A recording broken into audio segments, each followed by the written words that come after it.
आप बात नहीं करते, आप गले नहीं लगते, आप उन्हें आतंकवादी कहते हो। आप कहते हो ये सब आतंकवादी हैं। झूठ नहीं है, झूठ नहीं है, सच है, सच है। किसानों ने सिर्फ ये कहा कि अगर 16 लाख करोड़ रुपए अरबपतियों का कर्जा माफ हो सकता है तो हमारा भी थोड़ा सा कर दीजिए।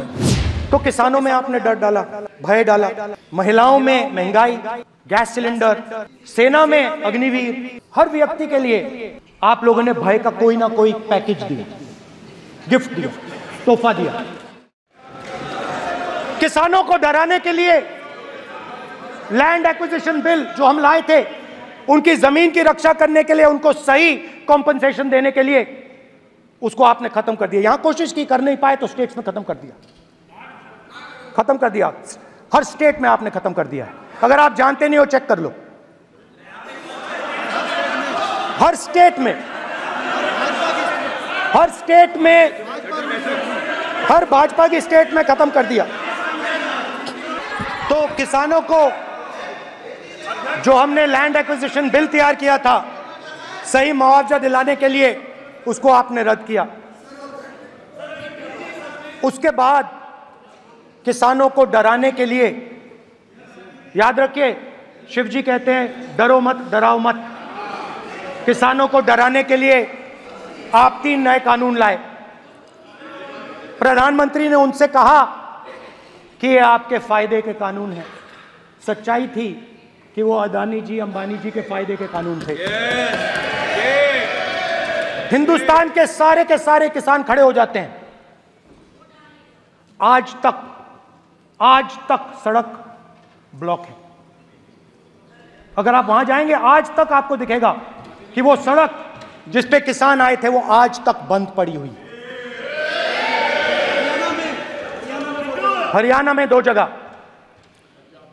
किसान खड़े हो गए, कहते हैं नहीं ये हमारा नहीं है,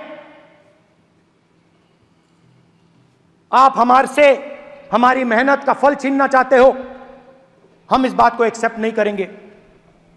आप उनसे बात नहीं करते, आप उनको कहते हो, आप बात नहीं करते।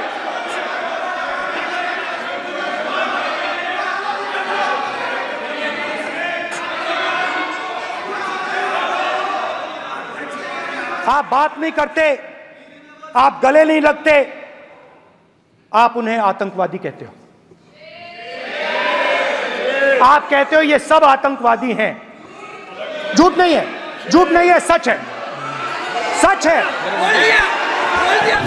লোকসভায় রাহুল গান্ধী বলেন, কৃষকদের ভয় দেখানোর জন্য ভূমি অধিগ্রহণ বিল যেটা আমরা এনেছিলাম এবং তাদের জমি রক্ষার জন্য, তাদের ন্যায্য ক্ষতিপূরণ দেওয়ার জন্য সেটাকে আপনারা বন্ধ করে দিয়েছেন।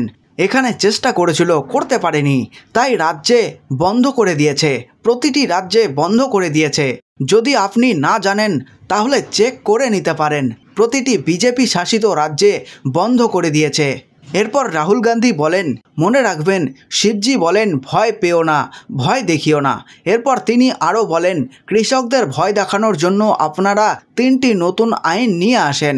প্রধানমন্ত্রী ওদের বলল যে এটা আপনাদের সুবিধার আইন আছে, কিন্তু সত্যিটা হলো এটা আদানি ও আম্বানিদের সুবিধার আইন। হিন্দুস্তানের সমস্ত কৃষকেরা একত্রিত হয়ে যায়। এখনও পর্যন্ত রাস্তা বন্ধ করা আছে, যদি আপনারা ওখানে যান দেখতে পারবেন এখনও রাস্তাটি বন্ধ হয়ে পড়ে আছে, যেখান দিয়ে কৃষকেরা এসেছিল। কৃষকেরা বলছে না, এই আইন আমাদের না, আপনি আমাদের কাছ থেকে আমাদের পরিশ্রম কেড়ে নিতে চাইছেন, আমরা এই কথায় রাজি না। তারপর রাহুল গান্ধী আরও বলেন যে আপনারা ওদের সাথে কথা বলেন না, আপনারা ওদের গলায় জড়িয়ে ধরেন না, আপনারা ওদের আতঙ্কবাদী বলে মানেন, আপনারা বলেন এরা সবাই হচ্ছে আতঙ্কবাদী। মিথ্যে না, মিথ্যে না, এটা সত্যি।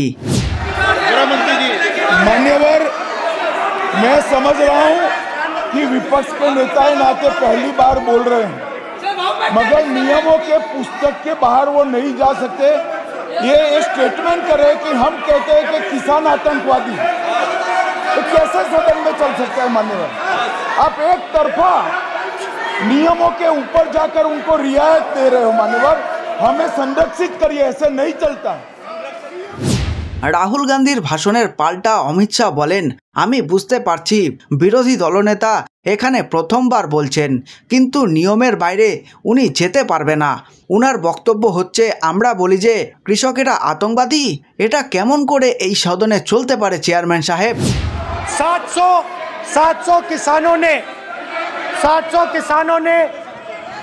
700 किसान शहीद हुए। हमने इस हाउस में कहा कि किसानों के लिए मौन होना चाहिए, आपने मौन नहीं होने दिया। आपने कहा ये किसान नहीं है, आपके मुताबिक ये किसान नहीं थे, ये आतंकवादी थे। देखिए आपकी आला सिर हिला रही हैं, वो भी सहमत हैं, कौर जी सहमत हैं। देखिए हमारी जरूरत नहीं है, वो सहमत है आपसे, वो सहमत है। माननीय बोला था नो माननीय सदस्य एक शब्द उधर नहीं सर। किसान क्या मांग रहा है सर? स्पीकर सर, माननीय सदस्य स्पीकर सर, किसान क्या मांग, सॉरी, मेरा ये आग्रह है, आपकी पार्टी का समय नहीं बचेगा। दोगे पूरा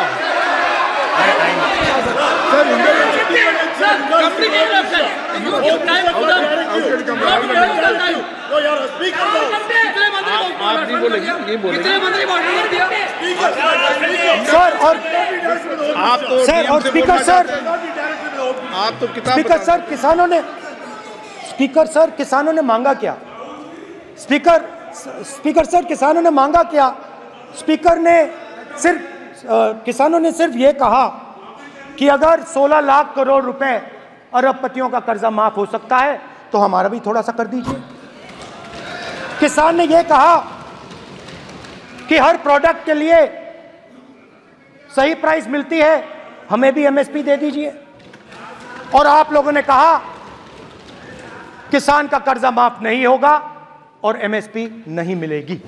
এরপর রাহুল গান্ধী আরও বলেন, 700 কৃষক শহীদ হয়েছে। আমরা এই সদনে বলেছি যে কৃষকদের জন্য নীরবতা পালন করা দরকার, কিন্তু আপনারা তা করতে দেননি। আপনারা বলেন এরা কৃষক নয়, আপনাদের অনুযায়ী এরা কৃষক না, এরা আতঙ্কবাদী ছিল।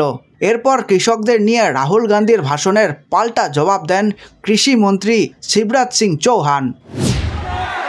माननीय अध्यक्ष महोदय, ये गलत बयानी कर रहे हैं।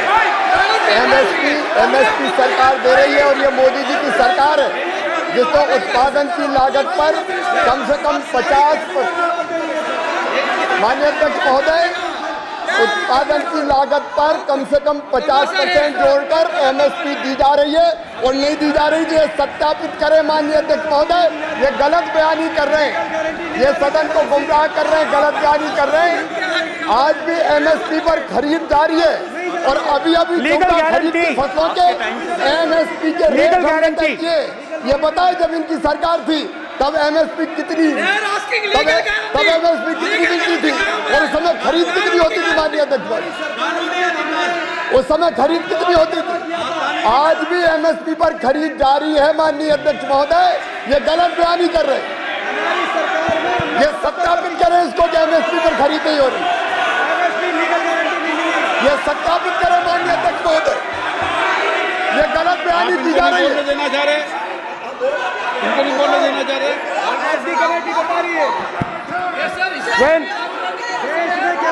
स्पीकर सर, एमएसपी जब मैं brother speaker sir, MSP with legal guarantee. Speaker sir, the issue is MSP with legal guarantee, not just MSP. MSP is being given. The issue is Kisans want MSP with legal guarantee, which you are not ready to give them. तो किसानों में आपने डर डाला, भय डाला, महिलाओं में महंगाई, गैस सिलेंडर, सेना में अग्निवीर, हर व्यक्ति के लिए आप लोगों ने भय का कोई ना कोई पैकेज दिया, गिफ्ट दिया, तोहफा दिया।